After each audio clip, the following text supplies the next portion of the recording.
Hi friends, నమస్తే. Welcome to Geethu's Vantillu. Friends, ఎలా ఉన్నారు? అందరూ బాగున్నారా? మనం కోడిగుడ్లతో ఎప్పుడు చేసే కర్రీ లాగా కాకుండా ఈసారి ఎగ్స్ని ఆమ్లెట్ లాగా చేసి కర్రీ అయితే చేస్తానండి. చాలా బాగుంటుంది. ఇది ఎలా చేయాలో చూపిస్తాను. ఇందులోకి నేను 5 ఉల్లిపాయలు ఇలా మిక్సీ పట్టుకున్నానండి. అలాగే 3 టమాటాలు కూడా ఇలా మిక్సీ పట్టుకొని ప్యూరీ తీసుకున్నానండి. 3 పచ్చిమిరపకాయలు, కొద్దిగా కరివేపాకు, అలాగే 2 టేబుల్ స్పూన్లు అల్లం వెల్లుల్లిపాయ పేస్టు, అలానే 3 ఎగ్స్ తీసుకున్నానండి. ఇప్పుడు ఎలా చేయాలో చూపిస్తాను. చూడండి, స్టవ్ మీద గిన్నె పెట్టుకొని ముందుగా ఆయిల్ వేసుకొని ఆమ్లెట్లు అయితే వేసుకుందాము. ఈ నూనె అయితే కాగనిద్దామండి. కాగిన తర్వాత చూపిస్తాను. చూడండి, ఆయిల్ అయితే కాగింది. ఇందులో ఎగ్స్ పగలగొట్టుకుందాము.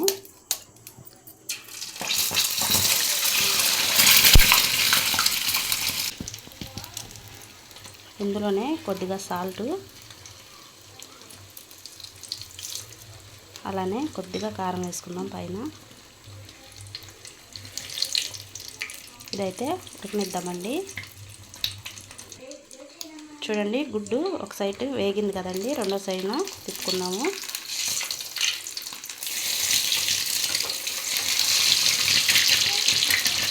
ఇలా చూడండి, ఇదైతే అయిపోయింది. తీసేసుకుందాం పక్కకి.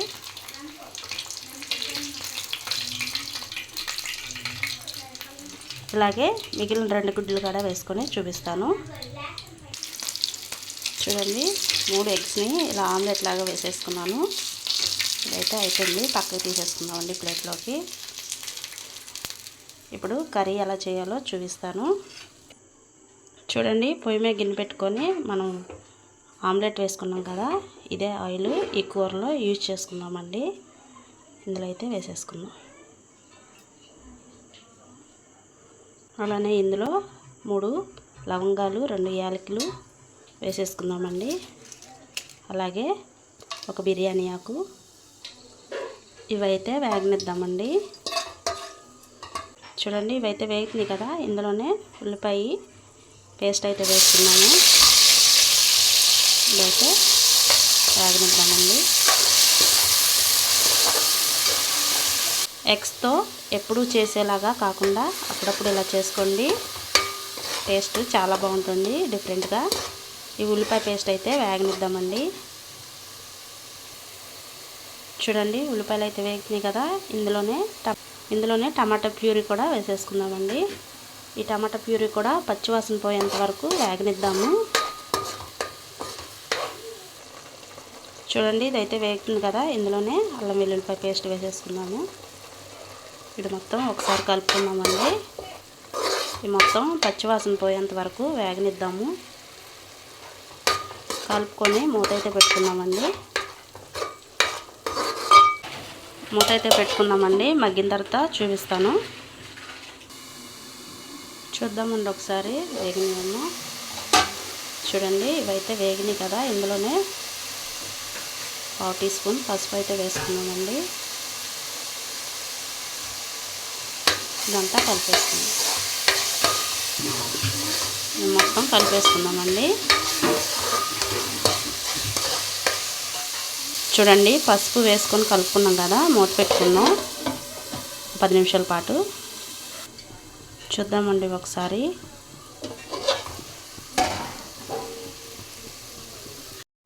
ఇందులోనే 1 స్పూన్ సాల్ట్ వేసుకుందామండి. సరిపోతే తర్వాత అడ్జస్ట్ చేసుకుందాము. అలాగే 2 టేబుల్ స్పూన్ల కారం కూడా వేసుకొని ఇదైతే కలుపుకుందామండి.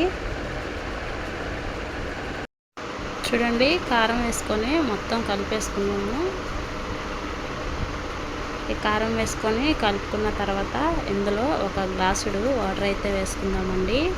చూడండి, చక్కగా కలిపేసుకున్నాం కదా, ఇందులోనే 1 గ్లాసుడు వాటర్ అయితే తీసుకున్నాము. ఈ గ్లాస్తో ఇవి అయితే సరిపోతుందండి. ఇది మొత్తం కలిసేలాగా కలిపేసుకున్నాము. కలుపుకున్న తర్వాత మనం ముందుగా చేసుకున్న ఆమ్లెట్ని కూడా ఇందులోనే వేసేసుకుందామండి. వేసుకొని ముందు ఒక సైడు ఉడకనిద్దామండి. మనం పోసిన వాటర్ మొత్తం దగ్గరగా అయ్యి ఆయిల్ సపరేట్ అయ్యేంత వరకు ఇదైతే ఉడకనిద్దామండి.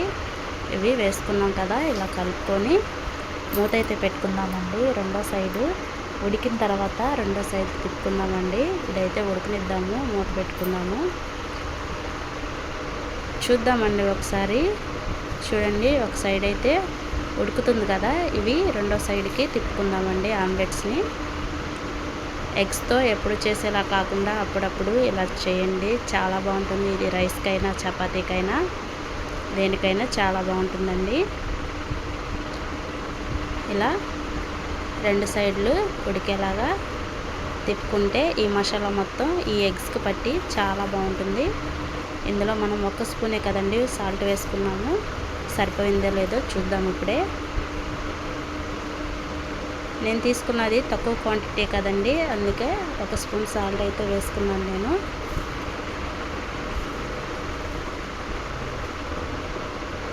చూడండి, ఇందులో సాల్ట్ అయితే సరిపోయింది. ఇందులో 1 స్పూను ధనియాల పొడి అయితే వేసుకున్నాను నేను. ఇది మొత్తం కలుపుకొని రెండో సైడ్ కాడ బాగా దగ్గరగా అయ్యేంత వరకు ఉడకనిద్దాము. ఈ కర్రీలో నుండి ఆయిల్ సపరేట్ అయ్యేంత వరకు ఇదైతే ఉడకనిద్దామండి. అలానే ఇందులోనే పచ్చిమిరపకాయలు కూడా వేసేసుకుందామండి. అలాగే కరివేపాకు కూడా వేసుకుందాము. ఇలా కర్రీ అయిపోయే ముందు కరివేపాకు అలాగే పచ్చిమిరపకాయలు వేసుకొని ఒకసారి అయితే కలుపుకుందామండి. ఎందుకంటే గ్రీన్గా కలర్ అయితే చాలా బాగుంటుందండి. ఇదైతే మగ్గనిద్దాము. కలుపుకొని మనం మూత అయితే పెట్టుకుందామండి. ఈ కర్రీ నుండి ఆయిల్ సపరేట్ అయ్యేంత వరకు ఇదైతే ఉడకనిద్దామండి. మూత పెట్టుకుందాము. మూత పెట్టుకొని ఉడికిన తర్వాత చూపిస్తానండి. చూద్దామండి ఒకసారి అయిందేమో. చూడండి, కర్రీలో నుండి ఆయిల్ కూడా సపరేట్ అవుతుంది కదా. ఇందులోనే మనం సన్నగా కట్ చేసుకున్న కొత్తిమీర అయితే వేసుకుందాము. కొత్తిమీర వేసుకొని ఒకసారి అయితే కలిపేసుకుందామండి. ఇందులో నేను గరం మసాలాలు వేయలేదు, ఓన్లీ ధనియాల పొడి, అల్లం వెల్లుల్లిపాయ పేస్ట్తోనే చేశాను. ఘాటు కూడా చాలా తక్కువగా ఉంటుందండి, టేస్ట్ చాలా బాగుంటుంది. కొత్తిమీర వేసుకున్నాం కదా, ఇదైతే మగ్గనిద్దాము. మూత పెట్టుకొని 10 నిమిషాల పాటు ఉండనిద్దామండి. చూద్దామండి ఒకసారి. చూడండి, చక్కగా మనం పోసిన వాటర్ మొత్తం గ్రేవీగా దగ్గరగా అయిపోయిందండి. ఆయిల్ కూడా సపరేట్ అయింది. చూసారు కదా, చక్కగా గ్రేవీగా బాగుంది. రైస్కి చపాతీకి దేనికైనా బాగుంటుందండి. ఫ్రెండ్స్, ఇలా ఒకసారి ట్రై చేయండి. ఈ వీడియో మీకు నచ్చితే లైక్ చేయండి, షేర్ చేయండి, కామెంట్ చేయండి. కొత్త వారు ఎవరైనా మన ఛానల్కి వస్తే ప్లీజ్ సబ్స్క్రైబ్ చేసుకోండి. పక్కనే బెల్ సింబల్ ఉంటుంది, క్లిక్ చేయండి. నేను ఎప్పుడు వీడియోస్ పెట్టినా మీకు నోటిఫికేషన్ వస్తుందండి. Thank you friends. అలానే మీరు లైక్ చేసి ఫాలో చేయండి. మీరు లైక్ చేయడం వల్ల ఈ వీడియో ఇంకొంతమందికి రీచ్ అవుతుందండి. Thank you friends. బాయ్.